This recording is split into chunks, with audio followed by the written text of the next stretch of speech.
I genuinely think this is the future of gaming. What is up, everybody? Welcome back to the channel. This is Adam, Keypad Gamer here. It's been a minute since I filmed a keypad video, and now's a perfect time. I'm approaching my 4-month mark using the AZERON keypad since I got it at the end of October, and it's been a breath of fresh air. I've created a newfound love for my gaming, but in a different twist. Over the almost 120 days that I have been playing on this AZERON keypad, I have been focusing on most of the FPS genre style games and Battle Royale. I have come to really enjoy this keypad, and I think that everyone should at least give it a shot at some point in their gaming career. However, I wanted to take this time in the video to talk about my honest review of the AZERON Cyborg and in general the AZERON keypad. Let's talk about it. For starters, this thing does exactly what it's advertised for. If you are a console gamer switching over to PC, or if you were switching from controller over to mouse and keyboard and you realize that you just keep fucking up on the keyboard, this keypad is a perfect way to transition into a mouse and other input setting. So if you keep misclicking, you keep putting the wrong inputs, you're constantly getting frustrated at your progress on keyboard, this thing is honestly easier in my opinion.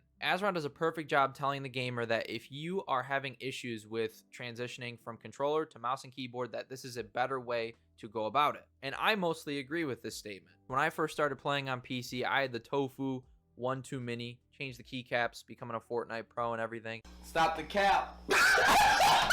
And I just really never got used to it. On top of trying to play the hardest game at the time, which was Fortnite, it was just annoying trying to find a set of binds that actually worked best for me. Because I always try to do Hifu best settings, Nate Hill best settings, whatever Fortnite Pro best settings, and then just hoped that I would get used to it, which is not the proper way of doing it. So that is something I wanted to talk about too. The keypad, you have to take the time to go into a game of your choosing. You have to go into a game of your choice that you enjoy, that you are going to play a lot of. And you are going to have to test the way your fingies move around with this keypad.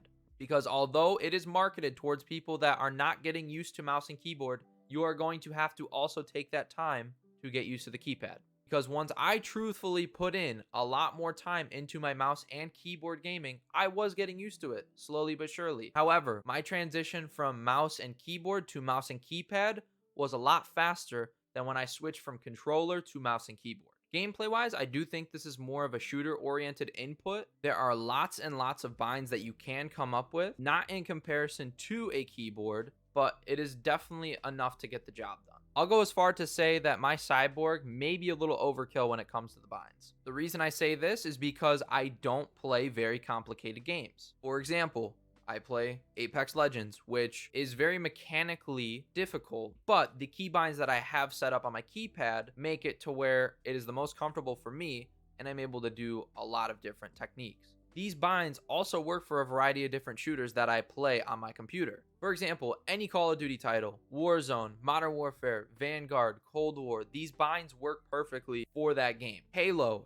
I think it works pretty well. Definitely have to tweak it a little bit, but I'm not going to go out of my way and set up multiple pages just for a specific game. So like Apex, Call of Duty, Fortnite, all these different types of pages for me to not understand them completely. I don't know. I just don't feel like you should waste your time that much. That is my only real gripe with AZERON thus far, is if I want to play a specific genre of game, depending on what it is, I'm going to have to set up a completely new page. Granted, it is amazing to be able to set up a page for specific games. I would rather take the time, play 1, 2, 5 different games, especially in the same genre, and come up with the best and most easily available solution to where I can use those and potentially just work out what issues I have in that specific game. Because all of the basics are pretty much there. In my shooter specific games, the same buttons will do the same shit. I press the one button, I slide. I press the one button, I jump. I press the one button, I melee. As long as you set it up and you actually take the time to feel the natural movements of your fingers on the keypad, I guarantee you this transition will be a lot smoother than you think. Which leads me to my next point, the time it takes to actually get used to your binds. As I said earlier, the amount of time it may take someone to get used to their keybinds and actually find the right setup for the way their fingers move and everything on keypad is a lot more time consuming than you would think. Someone may comment that it was like this to them and they were able to get the settings all perfect in 2 seconds and had no issues. But for me, I had to physically go into Apex Legends, go to the firing range, and just do my thing. I knew that the keypad had WASD on the analog stick, of course, and I just let myself run around, see what was possible, and go from there. But it was kind of a pain in the ass. I'm not even gonna lie, because you had to constantly leave the game. You had to constantly exit out of the game. So closing it completely, then go to the AZERON page, set up the binds, then come back. And then if for some reason it didn't feel right, you had to do the same thing. So it's just constant trial and error, keep going and figuring out what is the best setting for you, as opposed to controller players where if they're figuring something out over time, granted they're switching a claw, maybe they're a bumper jumper, maybe they like to shoot with the bumpers instead. That's a quick fix. That's something you just plug into the settings. You're good. You just got to play with it, mess it around. And ultimately, if you don't find it comfortable, you switch it back. Then you're back to where you started. With the keypad, there is no starting over. You are basically fine. You have to find what is good for you. And that is where some people, I would say, would lose interest in the keypad. But you also have to understand this was meant for a specific cause. Ultimately, it is people that are not a fan of the keyboard. People that genuinely, they try to play on the keyboard, whether it's boring, it's hard to adjust to, or they just can't seem to get the hang of it. That is why the keypad is here. There are multiple types of keypads out there on the market, but this one is the best quality, the best appeal for a gamer. It allows you to actually have the best of both worlds when it comes to your inputs. Those shooters that I was just talking about earlier, they have perfect controller movement. I genuinely think Halo is meant to be played on a controller, but it's just the challenge for me to try and not only develop my aim as a mouse user, but also try and figure out the movement techniques with a keypad. That's why I want to play it. Before I move on to the next section, if you made it to this part of the video and you're actually enjoying it, be sure to hit the like button and subscribe for more keypad content. Please be sure to get other people out there that love the keypad into this channel. Show some love, and hopefully you guys will tag along for the ride. Before I get carried away in the gameplay aspect of the keypad review, I want to talk more about the actual build itself. The quality of this build is phenomenal. Now, I'm not going to be fucking raging and throwing this at a wall or anything because you pay a lot of money. A lot of money to use this type of equipment.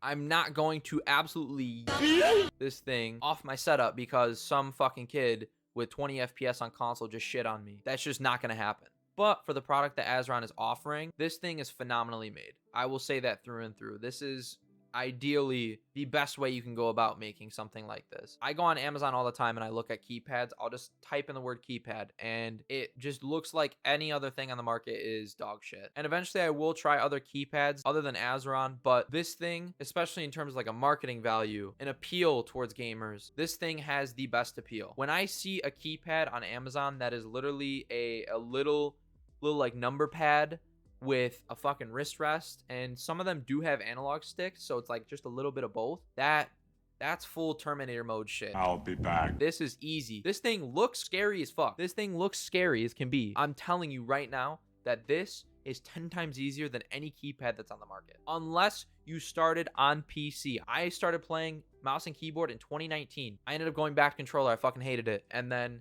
just slowly but surely over time picking it up, I decided let's give this a whirl, and the transition has been absolutely 10 times easier than mouse and keyboard has ever been. The amount of keycaps that I have are very much so overboard. I will say Cyborg, you don't need a Cyborg in order to fulfill your keypad needs depending on the type of game. Now, I knew that in my heart of hearts, I would love to branch out into other games besides shooters in the future. Now, if I get to very complicated games in the future where there is an intense looting system or you have to figure out multiple binds on anything like an RPG game, that is where you will need a Cyborg in my opinion. But for me right now, yes, my Cyborg is overkill in comparison to what games I'm playing. You can honestly do very, very well with an AZERON Classic or an AZERON Compact. That offers enough binds for you, especially if you're only a shooter player. You like FPSs, you like battle royales, you like all that stuff. I think it does the job with that many binds. I think it's like 23 to 24 binds, and then my Cyborg has 26. And you can go ahead and figure stuff out too with your keypad. I personally, something that I wish I would have thought of more in depth when I was creating my keypad is, do I need this D-pad?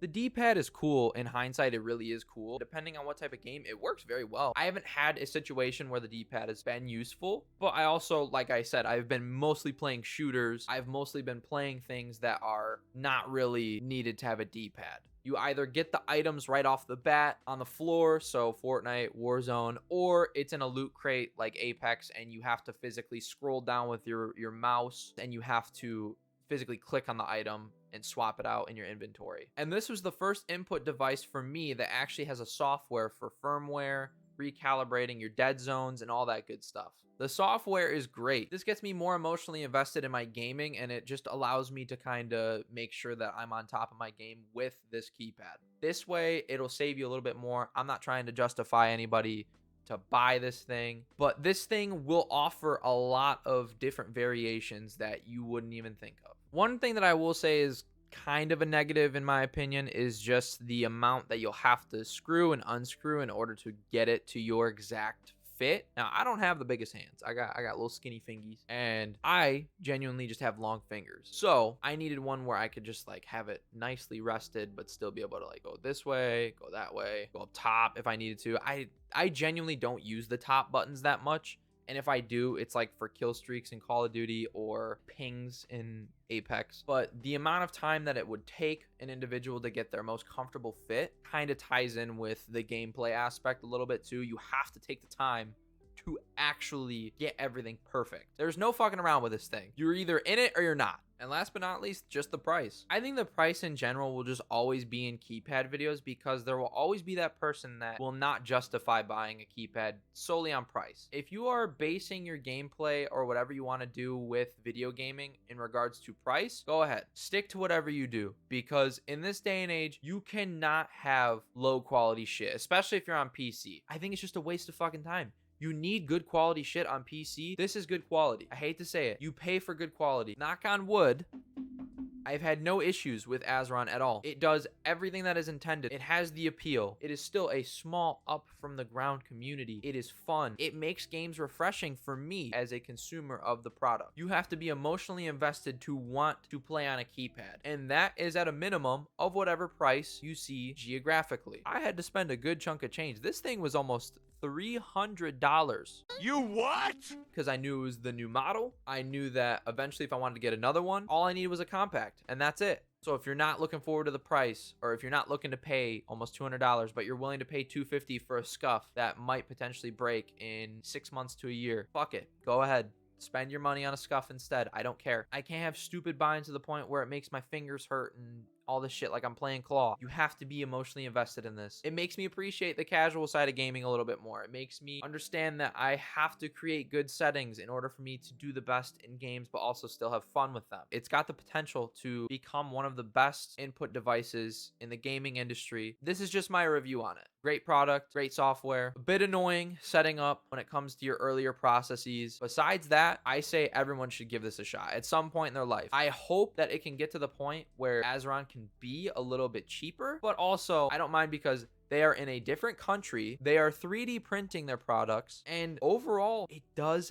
everything as intended. I'm not kidding. And that, my friends, is the honest review that I have had for almost 120 days of keypad gaming. It's been a blast. I love it. I do not regret anything. It has been so fun. I'm looking forward to the future of gaming, and hopefully there are other games that can bring this type of energy to make me want to play it with the keypad. Thank you guys so much for taking the time to watch this video. I really do appreciate that, and hopefully I'll see you in the next keypad video. All right, take it easy.